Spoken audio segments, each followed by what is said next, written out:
pour la visite de ce samedi 9 juillet 2022. Le gouverneur de la province du Tanganyika, Julie Ngungo Mayuma, à la tête d'une forte délégation, composée des membres de son gouvernement et de représentants des services techniques, notamment l'OVD, a commencé par la route circulaire qui serpente les quartiers Katakudi, passa par l'avenue Kankomba et déboucha sur la RN5 à Tatanabana. Et dans les parcours, l'autorité provinciale s'est arrêtée à plusieurs endroits afin de se rendre compte de l'état des routes qui pour la plupart sont dans un état de dégradation très avancé. Allusion faite ici à la route luthérienne et quelques autres sur la route Kankomba.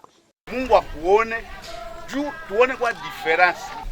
Mama acha souvenir utushikiri buluma huko. Tunateseka wakati bakaseke, tunateseka kweli mama yetu.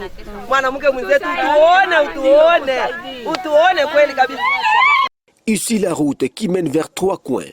Julie Ngungo Mayuma ne cesse d'écouter les doléances de la population de sa juridiction, liées surtout à l'impraticabilité des routes, à la pénurie d'eau potable et bien d'autres.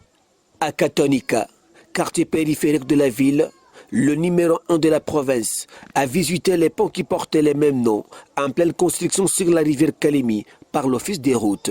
Cet ouvrage de 24 mètres de portée, 5 mètres de large et d'une capacité de 60 tonnes va relier ce quartier à celui de Kianza.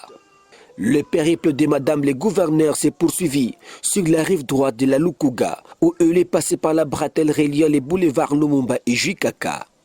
Ici, elle a visité les travaux de rénovation de cette route à 4 bandes avant de se rendre à la rivière Lubouye où l'entreprise Malta Forest jette les ponts. Très engagée à la politique de la gouvernance de proximité, vise à apporter des solutions aux préoccupations de ses administrés, Julie Ngungo Mayuma a multiplié les visites de ce genre afin de se rendre compte de la vie au quotidien de sa population.